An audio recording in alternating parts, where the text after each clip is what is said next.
personal testimony to couples out there and would suggest that, you know, challenges in their life, this is something that they could look into, you know? Yeah, for sure.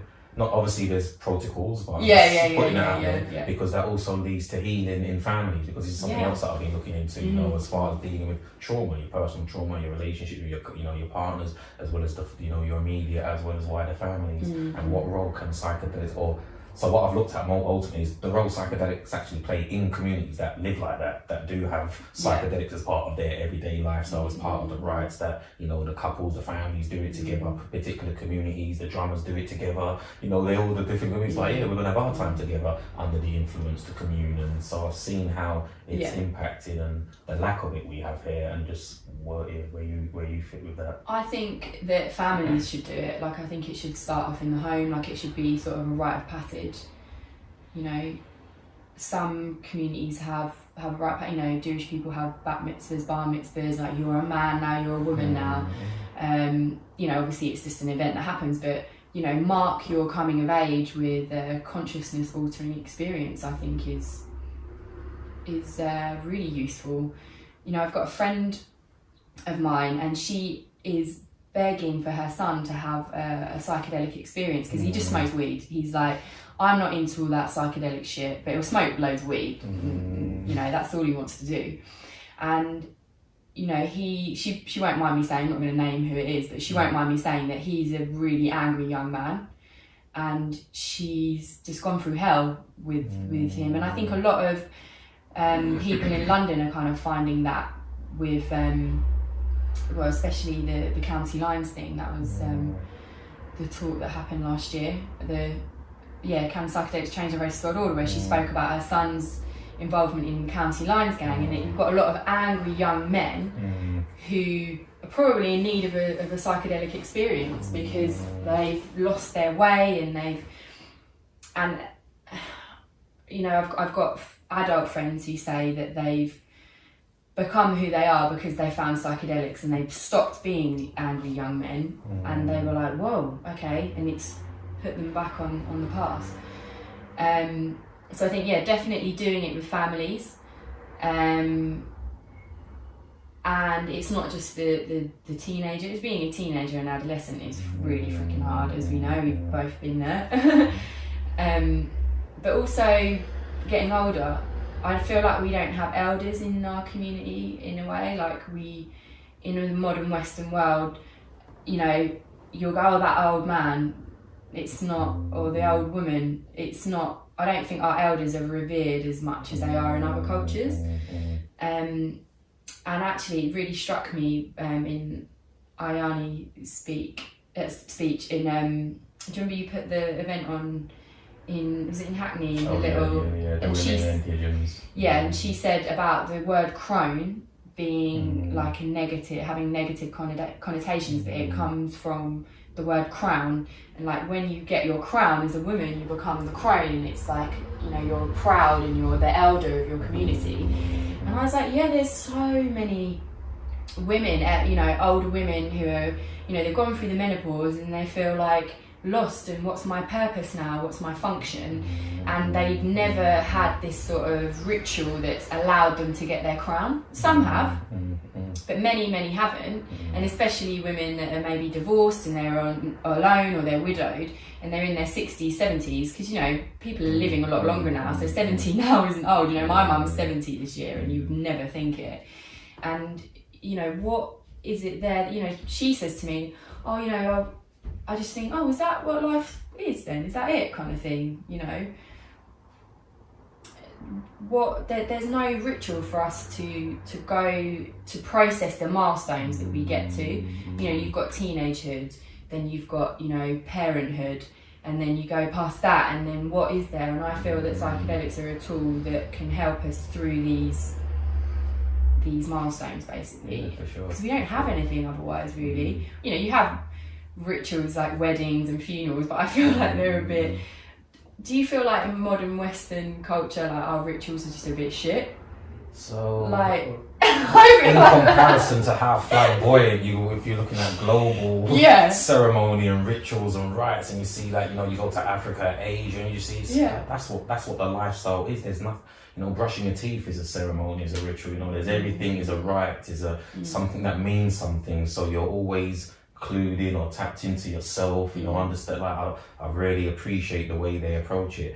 But also acknowledge that all of what we've got here is, you know, renditions of that. The funerals, the weddings, you know, it's all. Yeah. But ours is a lot more rigid. Yeah. More, you know. Like, we just need a bit more like. I think it's slowly happening. You know, you go to a lot of weddings now and they do like dances but you know, but I feel that in general, like maybe it's sort of a product of the Victorian era. Everything was like the depth has been removed for me. There's a lot of depth and substance to it that's been removed. Yeah. So what, you know. Teenager, you know, your rights as, you know, just moving through puberty, because even that, you know, where, you know, in indigenous cultures, you know, we teach, you know, we're taught, you know, there's not, you know, the teenager concept idea is a Western thing, you know. In other parts where they don't have the teenage, like you go from being a child to a man or to a woman, like you go through the rite. There's a ritual or process of, you know, from the first day you go through, you know, whether it's you get your first pubic hair, whatever it is, whatever that sign is, or through menstruating, for that particular culture, they've got their point, their reference point, and then from that day on, you're into your path of womanhood or into manhood, you know, and you're supported in that, whatever's conducive to that community. Some stick for purpose, and we look here and say, no, that's, you know, old ways, but we look at what we got here now and what we've got, like we've shared an experience. You know, you come here. Alright, so Fridays, that's the start of your initiations into getting your first drink, getting your first, you know, into teenage. Let's see how many drugs we can get in you. It's like there's no guidance outside of your older mates, maybe, or your, you know, an uncle or an aunt who's the younger one of the, who's kind of cool and they're the one. But, you know, there isn't, you know, a cultural model outside of here, what your mates. Yeah, you, and then it can be dangerous, especially with alcohol. Like, we're not taught how to drink alcohol properly. And, you know, hence why there's a lot of vomiting and, you know.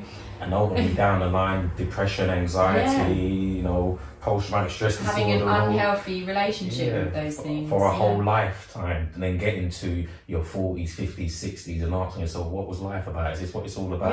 Having midlife crisis, having breakdowns. And that, I think that's what happens. That's what this society has proven happens when you don't have the rights or the models in place that support people. Like when you're just lost, we're just all out there lost, kind of working it out. But we don't transition properly, I feel, in this culture. It's like, you know, everyone gets depressed when they turn 30, like it happened to me a couple of days ago, but and it's like, you know, that transition of becoming a young adult to an adult, and when you have it, you know, there's, I don't know, I just feel like we don't commemorate things very well. Like, yeah, we commemorate things, but it's just not done.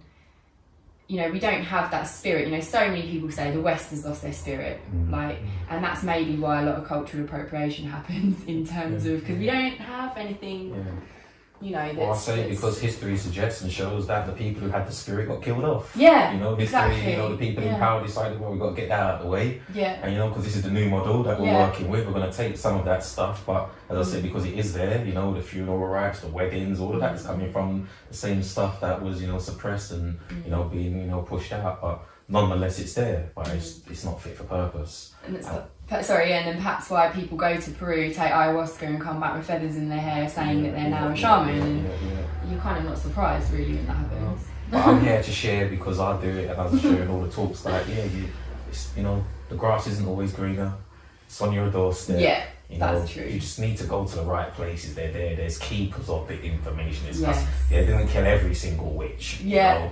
It's in the blood, it's in the DNA, they're out there, it's in you, you know, that's what I'm here to remind people of why, you know, because I'm, as I said on the talk, you know, the fact that I'm one first generation born here in this part of the world, conceived here as well, didn't come here when I was little, none of that good stuff. So I know about the good stuff here, I know about the good stuff, but also wanting to reconnect with what's going on back home because of the lack of cultural identity that I receive here based on the education that I get and what my spirit is asking for. You know, where do I fit? How do I make sense of all of that? And that's taking aspects of that and taking aspects of this, because there's some stuff here that's very important, and if we neglect that because of what's going on in Peru or even what's going on in Gabon or going on, so it's like, no, I'm also very keen to understand, you know, I'm from this soil, so you know, and there's stuff there, because it talks to me, it tells me about it, you know, like the plants talk, you know, the plants talk. So just like the ayahuasca vine spoke to the you know, the old village people, I don't know, however hundreds of years ago, and says, yeah, mix us, because they were taking something else that maybe allowed them to commune with the plants, or they were just in tune. It happens here, you know, the plants, they're alive and well here. And you just got to go to the right place and they say, look, we're a sacred plant. And if you do this with this, you know, it's not ayahuasca, it's not, you know, it's your thing, it's the thing of this land, you know, and give it a name, and then that's what it is, and give it, you know, that's what I guess the people of that period had to do, and then the plant communes with you and allows you to do what you need to do. So I think, the possibility's there, the potential's there for it to happen. I'm hearing that a lot in my own community, people saying, yeah, we need, you know, more rites that are African centered. We're going to introduce these plants in these ceremonies and rituals and rites that are considerate of, you know, our experience, you know, and like, totally get it, you know, and then that applies for everybody, but it's not about trying to be something you're not, you know, and forcing it. It's like learning from, you know, all of that is good, you know, and that's what's needed. I think we could create a holistic package, you know, that would be, you know, appropriate, where it's fluid enough where you realise that you've got to create this just like somebody did 100 or 1,000 years ago, like, because there isn't a current model in place for you to work from. So feel confident in saying, do you know what, for my child's 18th, you know, because perfect example to bring it all back round, you know, to the statement, you know, the county line stuff, and because I was one of those young angry black males until I started taking psychedelics. Really, and what it's done for me in the latter years, I wasn't taking psychedelics, I was in my 30s. So with that said, I wasn't a teenager. I've gone through all the anger and just kept it in and not released it. And you know, I know many people live like that, and what it does, it makes them ill and sick and gives them mental health problems and all the rest of it. And physical diseases as well come out of that, You know, and then, you know, but just to fast forward, just to highlight through all of that, and when you do get the models in place that people are creating and just spontaneously or being forced to do in some cases. So I can share with you that since Aquia done the talk, because I done an interview with her the other day, which I'm going to be putting on soon. I can't wait to hear it, she shares the testimony of her son and where she's at, where they're at now with it all. Yeah, you know? So I think because I follow her on Instagram, like she, that her son like, and her took psychedelics together, right? And they've healed their relationship. And he's no longer doing all the bad stuff, and he's not no longer an angry young black boy. You know, he's in love with himself. He's in love with his family. You know, and from what I'm hearing, I'm not in it, so obviously I'm gassing a little bit. But nonetheless, it's like this is what we're talking about. This is exactly what we're talking about. Because there was an event that happened in Brick Lane, and I took my friend to it who wants her son to be part of it, and I introduced her to Aquia, and I said, you two need to talk. And as soon as my friend heard, she just broke down in tears. She was crying her eyes out, and she was just hugging her like, it's all right. And I know they swap numbers. And it's funny you say that, because I said the same thing to her. I goes, do you remember then the breaking convention? Because you done your talk, and I just looked in the audience, and I saw half the audience in tears, you know, and I was like, it was very powerful. And the fact that you've got through that, come out the other end, you can share that, your son's prepared to share that, and in some cases people are saying we've got to wait for it to be legalised, and then we've got to wait for these sentences to be, for this to happen. Like, what would have happened if her son just kept, like, she might have had, like, I know what, she knows, that's why she was that desperate to do that, because we knew what could happen, we know the path. What is it, prison or death, they say, angry young men that get involved in that kind of stuff. So it's like, some people have to take it in their own hands, and that's what I'm saying, like, it's just, you've got to do what you've got to do at the end of the day, you know, regardless. So however she done it under the circumstances, I just commend her for taking that stance and being the matriarch of the family and deciding that this is what I've got to do for my son, and then the son coming through that process and understanding why he needs to go through that. And like many people that I do that are in their 20s and 30s that are doing it for their first time, like, why didn't I bloody do this earlier on? I get how it could have helped me, kind of thing. A friend of mine says, you can't look at it that way, but he goes, I feel like I've wasted years of my life. You know, now that I've got this thing, I was like, well, we go through whatever we go through to get to whatever we got to get to. But but that's the thing, and that's actually another point. What's your view on like elderly people doing? Because I've had this conversation with friends and colleagues, and they're like, maybe it's too late. I don't want to like switch someone's view, you know, if they're in their 80s, and they think, it might make them worse, might make them feel a bit more depressed, thinking, shit, why didn't I ever do this before? You know, a friend of mine, he's a script writer, And he probably won't mind me saying, but if we have to take it out, if it's not alright, he knows June Brown, you know, who plays Dot Cotton in EastEnders, and she was up for he wants to write a play where she is an old lady that takes psychedelics and has this, you know, experience, and you know, it's obviously quite difficult because the actress June, I think she's 94, like she's old, like I don't want to sound disrespectful saying she's old, but like, you know, she's been on our screens for years. And he was like, you know, maybe in real life she's sort of said how she's up for it, you know, I want to try magic mushrooms, and even if it was a low dose, but like, you know, what if he said, like, what if that changes her and she thinks, what the fuck have I done, like, my whole life?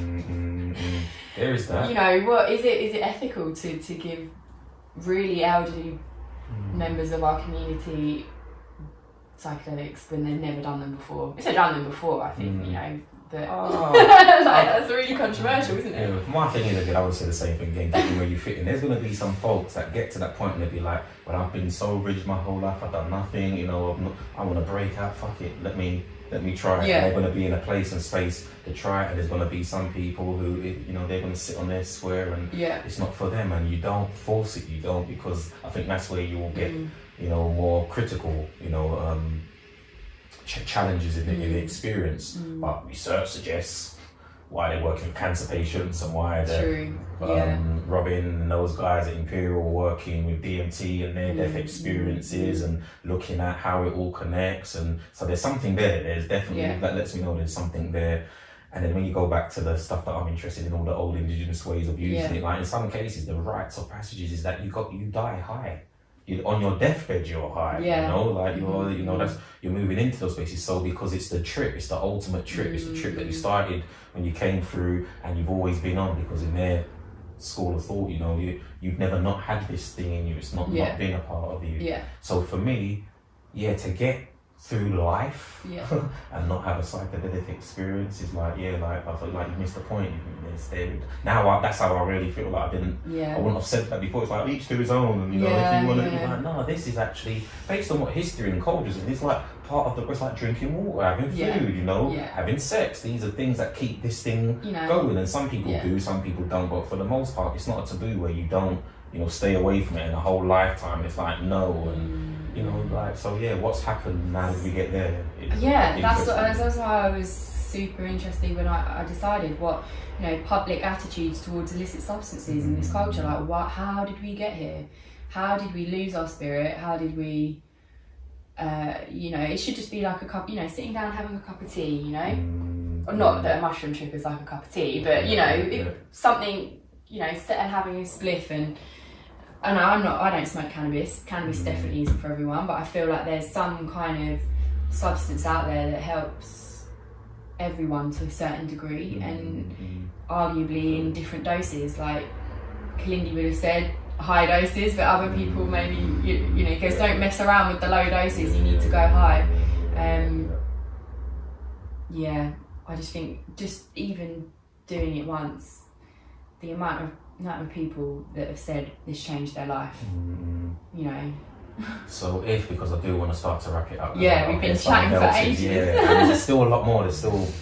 There's some depth. Some stuff I want to get into, especially with the role of women in psychedelics, and because you're again a key figure in that regards. Hopefully we can do a follow-up, do some more stuff, however we do it. Up for that, But just off the back of psychedelics, because this has been the theme, and we just mentioned, you know, the testimony to, you know, the benefits that people have gained and gleaned from psychedelics. You know, where do you stand with, you know, it being a life-changing thing where you've now, it seems like, it appears like you're about to dedicate your life to psychedelics, so you are? Have you taken the red pill where there's no turning back? Well, it's you know, it's like, what role does it play in your life, man? I guess I have dedicated it at the moment, you know. I'm putting on events to sort of disseminate knowledge on psychedelics has pretty much become my life, especially, you know, I first got involved with Breaking Convention when I was 20 at the first beast. I was just about to turn 21 and now I'm 30, that's a decade.